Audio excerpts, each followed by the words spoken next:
Calling all Kingdom women entrepreneurs, the vision builders, the boundary breakers, and the passion igniters who know they're called and anointed to impact positive change for the kingdom through your business. A business that honors and serves God. Welcome to Kingdom Women Entrepreneurs Podcast. This is your host, Fidelis Cruz. And I'm Anne-Marie Cross. Now, onto the show.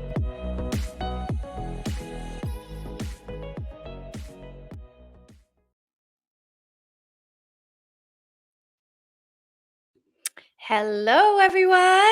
Happy Thursday. We're here again for another beautiful episode with Anne-Marie Cross. Hi, Anne-Marie. Hi, How are you Fidelis. going? Yay.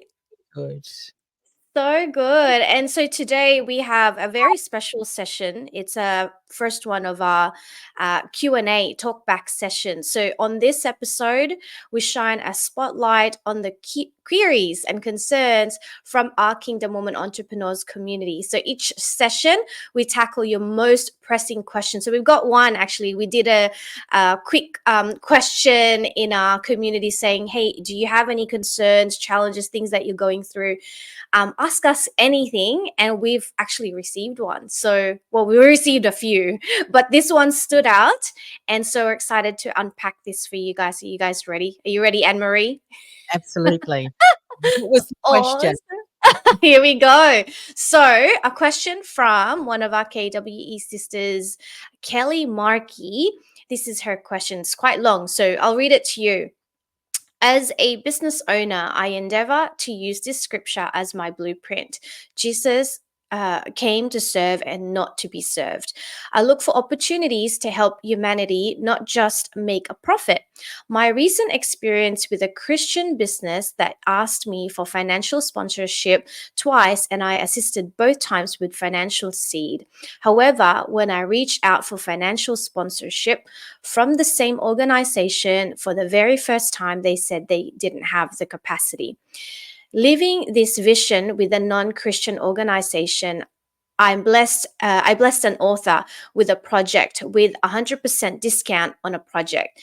They signed up for another project and I offered a further 50% discount, and this person still continues to have unrealistic demands and demands further discounts. I want to offer opportunities for those who have a story to share but don't have the financial resources. At the same time, I need to make a profit. My question is, how do I remain salt and light to the people that just want to grab and not appreciate the opportunities given, the discount offered, and the financial sponsorship that I have already blessed them with? How do we blossom in a world of takers? Wow. Right. I'm sure we all can somehow relate to this big question, right? So we're going to unpack this bit by bit. And of course, it's going to be fun because we've got Anne-Marie here and myself as well. We have very different perspectives and different experiences. Asking that question, because I think many of us, if not all of us, can relate to this in one way or another, because it's all around money, isn't it? And we do want to support as many people as we can.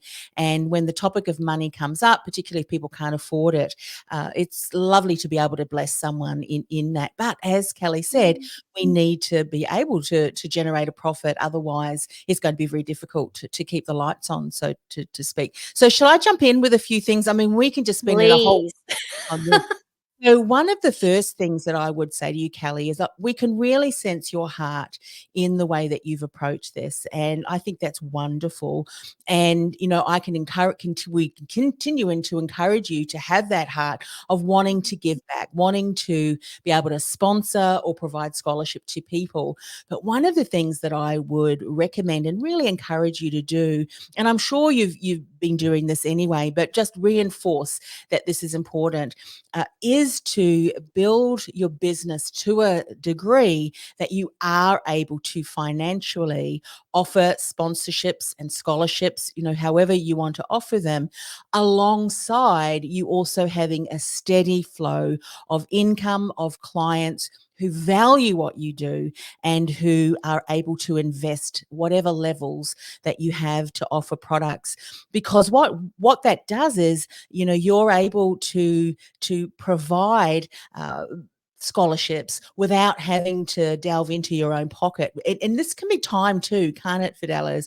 Yeah. Yeah. Sometimes we may not necessarily give money, but we give time. And I think that time and money can be interchangeable, because Mm, actually, I think time is more valuable than money, mm, because you can always make more money. You can't get back that hour or the 2 hours or the 3 hours. And something else too that often happens is that when you do feel that you have unfortunately been the giver of the relationship, the side of the relationship, that can almost, cause in you, not that you mean it to, but a little mm, negative feelings. And you don't want to be in that, because in that situation, because it's not a situation of abundance. And I'm using the word prosperity, not the way the world uses it, but the way that the Lord uses it, blesses others. And we want to do that too. And it's very difficult mm, if we feel that there hasn't been that fair and equal exchange. So that's the first thing that I would recommend, is to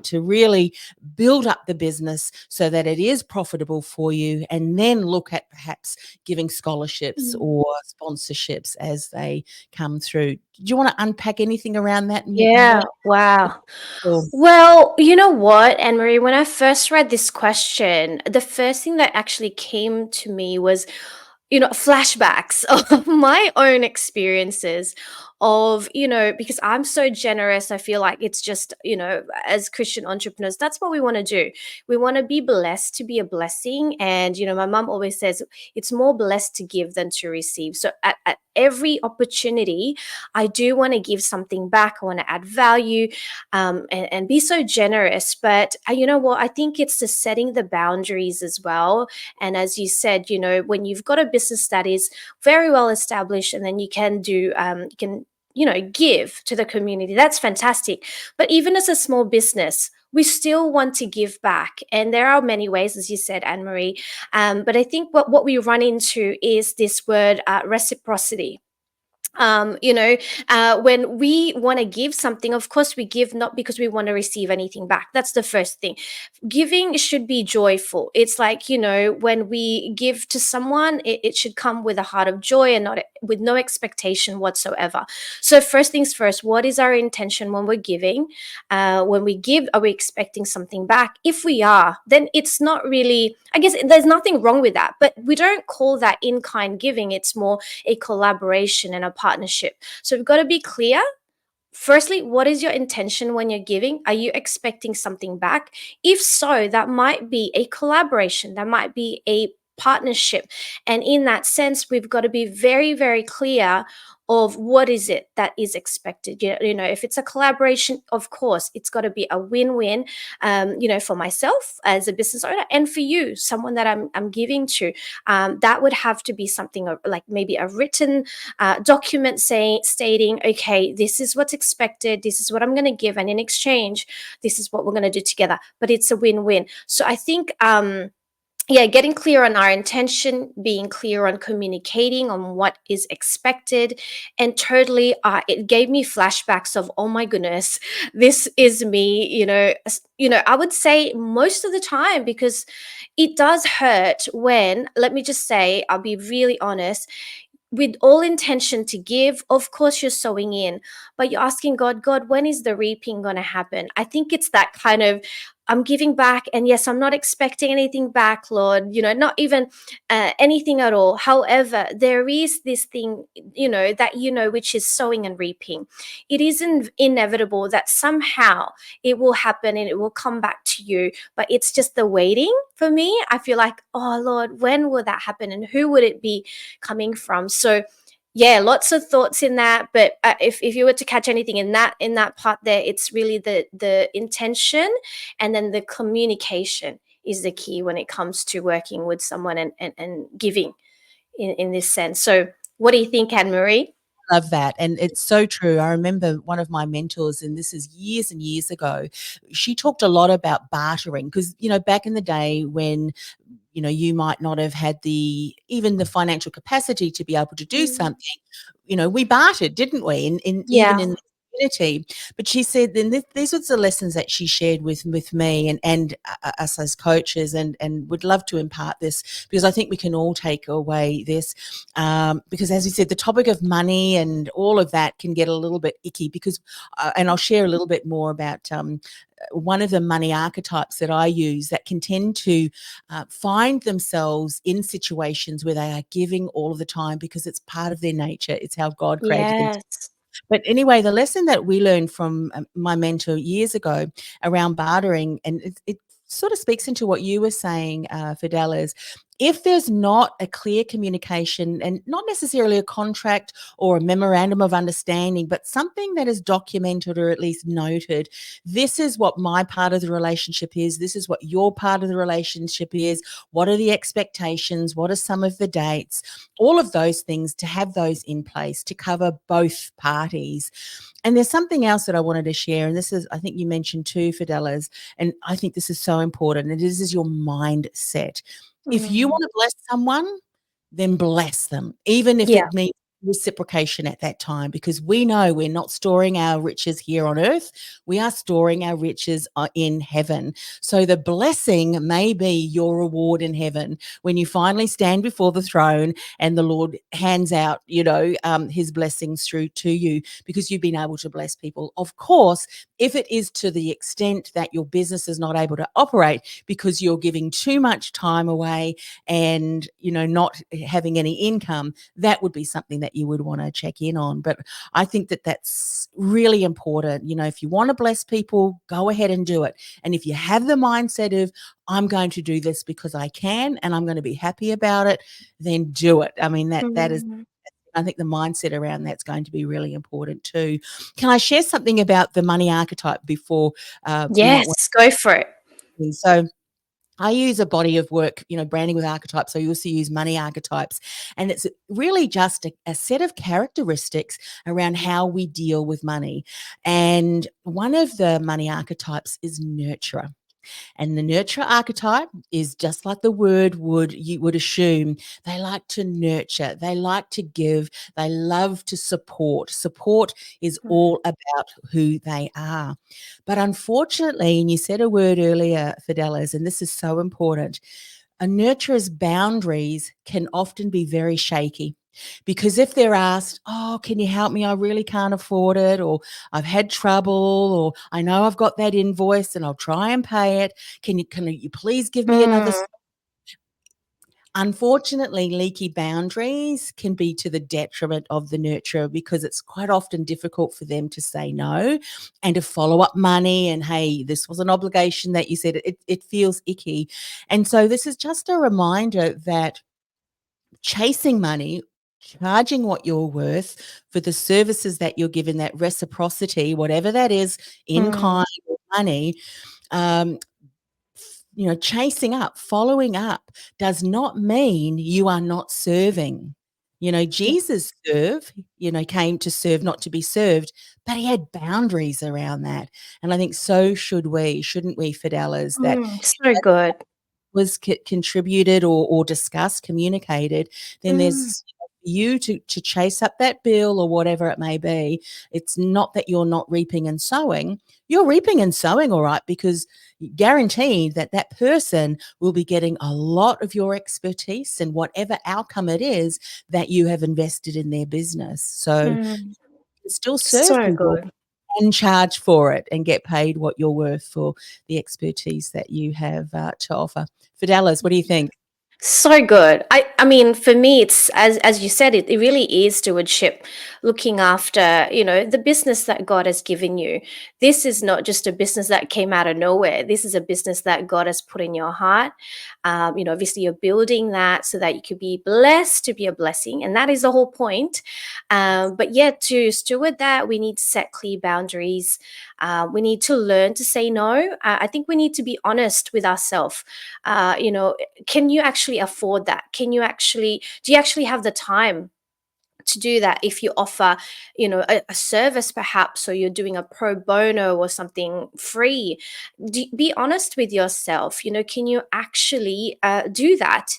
And again, the intention, be honest with your intention, and then knowing that when you gain that reaping time, you're sowing in, but then you reap, it doesn't necessarily mean it's going to come from that same person. We've got to remember in the divine provision that God has for us. Yes, this world is full of takers. We do have people out there who are, and it's a sad thing, but it's the reality. There are some people out there who can take advantage of people that are super generous, and it's a sad thing. But God will give us wisdom. For me, I was very much like that early days of business, when I would just give everything for free. These days, I do pray about it, and I go, God, please give me wisdom. And I am still a work in progress in this. But just asking God for wisdom, going, is this the right partnership for me? Is this the right collaboration for me? Do we have the same values? Are we in alignment here in terms of, stewarding this for God, and knowing that, reciprocity, we've got to give. When you're given something, try to give back. If it's not money, it might be your time. And also, I guess I want to also share a little bit about, for myself, when I was starting my business, I did a lot of collaboration. I still do. And I find that there are people out there who are super generous as well, would give to me and say, hey, Fids, you know what? I'll do this for you for free. And I'm like, oh my gosh, thank you so much. That's amazing. And, and I didn't realize that, there was an expectation of me giving back. This was me growing and maturing and understanding that, oh, actually, maybe there is a way I can give back. But as I grew in business and I grew in faith, I realized, there are so many ways to do that. There's so many ways. And we, again, back to communication, we just have to tell each other that, hey, sis, maybe at this point, I'm not ready yet to give back, but give me 6 months and I'll be ready, Yeah. to give back again. So it's a timing as well. You might be able to give now, but later, you might not be able to give now, but later you might be able to give back. So it's giving grace to each other, giving. So true. So true. Yeah, Just on the yeah. point where Kelly, and I'm sure many of us can have been in a situation, or maybe we are in a situation where a client who we have given a scholarship or a sponsorship or a discount continues to expect that.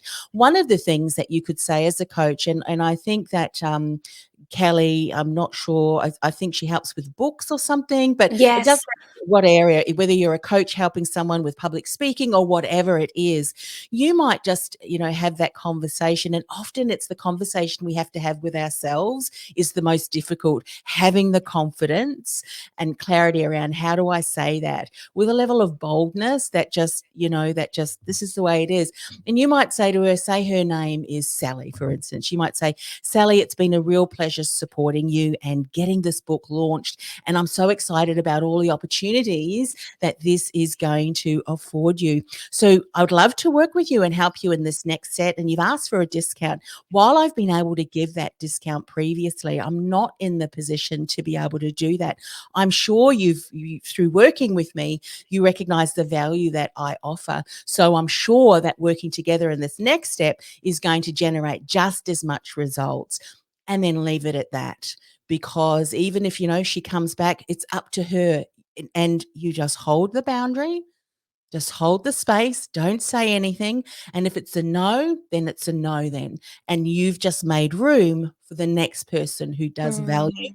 is able to pay. That's really, something that's really important. And if she continues, and this is for clients who continue to come back to you, and they, increasingly these little things that come up in the contract, what you could say is something like this. Say again, Sally. Sally, it's been wonderful working with you, and I'm so excited with the things that we're going to continue to implement in this project as we continue. I've noticed that over the time, there's a few things that have been coming up, and these are a little bit outside of the scope of our original contract. Now, I was quite happy to do those things, but it seems to be, you want some other things done, which is great, I can support you in that area, and I would love to continue to support you in these areas. I think that we can do some really good work together. But what I am going to ask you is let's just create it. Let's just have a meeting and let's talk about what you really want, because this is outside that scope. And I think if we're going to continue to move forward and I'll be doing these things for you, let's negotiate that for the contract so that there's this, fair exchange, or that it's part of the contract. Then that's what I would then say. Don't continue to do that. Put a pin in it. Let's have a conversation. And if Sally does not necessarily want to pay for it, that's fine. But then you don't necessarily need to do it. Oh Bless you. man. I'm happy blessing you, but it's gonna go both ways. Yes. Yeah. Oh, I love that, Anne Marie. And so practical. I love what you said there. And I love how it's recorded. Guys, you could always go back and then, just type it out. I think that was so beautiful. Sometimes you say things, you go, that was really good. Thank you, Lord. That was so good. Thank you, God. And it's very professional. I think let's keep it professional. Sometimes when we work with someone or we become so familiar with each other, we've got to be very careful as well that, it's okay to go back to being professional, guys. Like, we're running a business here, so it doesn't matter. Don't feel like, oh no, she's going to be offended, and oh no, this might sound like this. And of course, you'll know whether it might be an email or it could even be a phone call, just so that there's tonality in it, and just explaining to them, obviously if you're close enough, and whatever the relationship is or the agreement is, you can have that nice phone call just to touch base and make sure that you're happy with the progress of your collaboration as well. So yeah, keep it professional.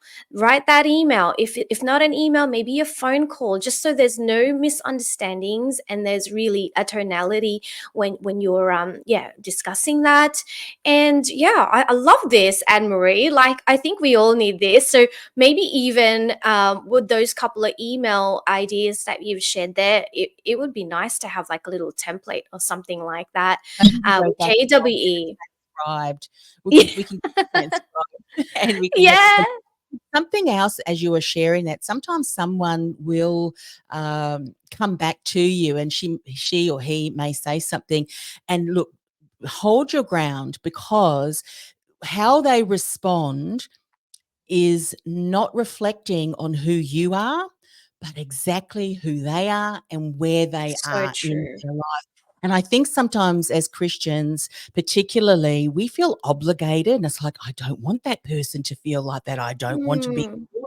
But guess what? You are not walking their path. They have their own path to walk. What you can do, though, and this is something that you can say, oh, Sally, look, I certainly didn't mean to cause any, in my response, didn't mean to cause any concerns.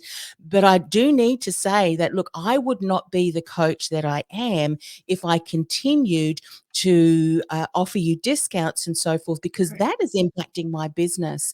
And as a coach, I want to model the behavior that I want to empower in you. So let's have a look at what you might be able to do that will enable you to be able to continue working with me. And then, so that, and there may just be something that, you and Sally can work out. And by doing that, that was something that I learned from one of my coaches years and years ago, because often we can take on board what someone was reflecting back to us, but actually not as coaches and service based, but also even as believers, we can hold that space open for someone to be able to have a bit of an aha. Let's help them look at that, but do it in a strategic way. Sometimes Yes. put your glasses down and stare over them. That's not a good way. But when you can say, look, something's not quite right here, Sally. Let's see if we can work this out. But I do need to be firm in this, because this is going to impact my business too, and I'm sure you can appreciate that too. And then, there is a time where sometimes the best thing to do is to walk away, close the door, do it politely so that, you can do so knowing that you Mm. do as much as you can. And they may very well be quite annoyed and angry at you. You can still pray for them, but the door still closes. Otherwise, Mhm. there's I don't know what it's called, but there's a triangle. I think it's got something to do with the triangle of conflict or something like that. So Mm. there's an instigator. There is someone who continues to, someone who will come back, and I can't remember the word. Let's see if you can remember it too. You No. you allow someone to do something. You continue Right. conversation. And I remember saying to my children, enabler. You've got someone who There you go. Yes. instigates something. You've got the Instigate, enabler, enabler. person or another character within that triangle too. And I say to my children, don't get on the triangle, because the minute that you enable someone or you respond, give someone else an opportunity to Mm. continue that cycle. Yeah, I love that, Anne Marie. I love what you said that when people respond to us in a certain way, just remember that that has nothing to do with you. It's more a reflection of their character. So as I said, keep it professional, keep it clean and respectful. Yeah. And then yeah, and it's yeah, we've got to be careful.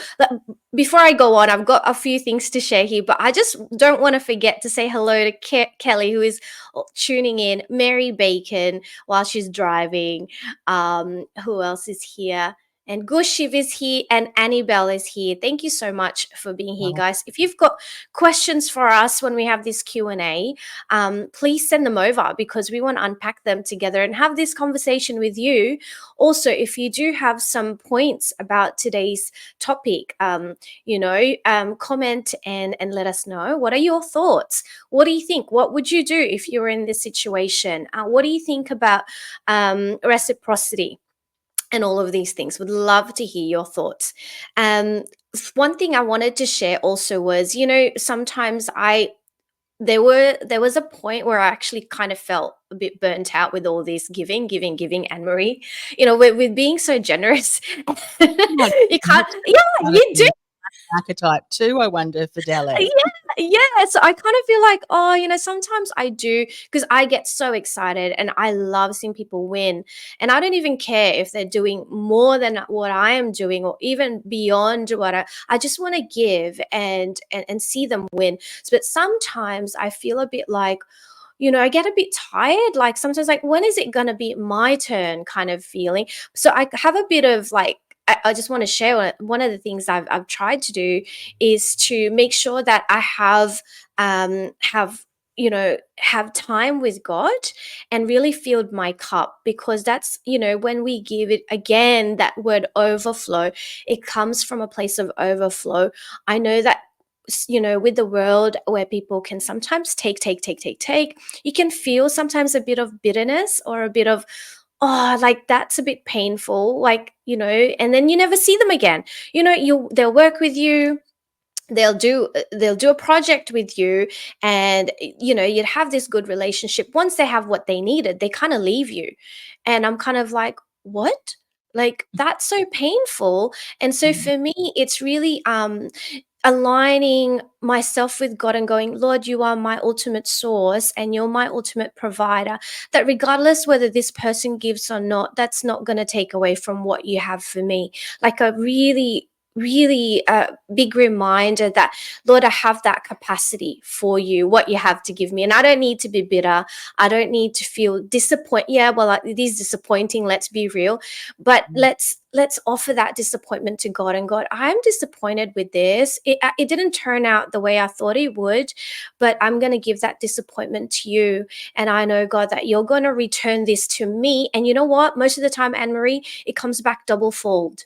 If Yes. this happens to me and someone takes, God gives it back double anyway, and it comes from somebody else. And and then it's cyclical. Then we try to give back. When that person gives, then we give back again. Another thing I do is also then, as I said, set limits. Set limits to how many people I can say yes to, make sure that they're in alignment, and then also prioritizing that care for yourself. That there are also some needs that you may have, business wise, personal wise, whatever it is, and set some time for yourself. So I just want to share this scripture for you, Galatians 6:9. Let us not become weary in doing good, for at the proper time, we will reap a harvest if we do not give up. Don't let this world stop you from being generous. Don't be bitter, be better. Just continue to give, and continue to ask God, Lord, teach me on how to do this with wisdom. Giving with joy, joyful giving is so important. So just wanted to share that, Anne-Marie. Any more things that you wanted to share, sis? Beautiful, so good. I remembered what the other character on that triangle was. So there Did was I remind you? the person who instigated, the instigator, there is Yes. the enabler, and the other is the victim. And sometimes the Yeah. victim can be the instigator. So someone can come to you and say, well, I can't afford it. I've always had a bad luck and blah, blah, blah, whatever it might Mm. be. And so all of the things that we said today can really help in that. You can say, well, I'm not the coach today. I would not be the coach that you were hiring if I would not put up some clear boundaries so that we can model that to you. And, when I mentioned about not getting on that triangle, sometimes it is recognizing that there may be someone who has, unfortunately, still needs some areas of development in their own mindset. And by saying no, that it's not the right time or you can't work with them, it's Yes. not sowing into their lives. Because I think sometimes, just what you said, Fidel, is we can sometimes you read the word of the Lord and think that we need to just give so much that we've got nothing left for ourselves, Mm. which is Mm. not what Jesus did. I mean, he often separated from his disciples and went and did exactly what you just said, spent time with the Father.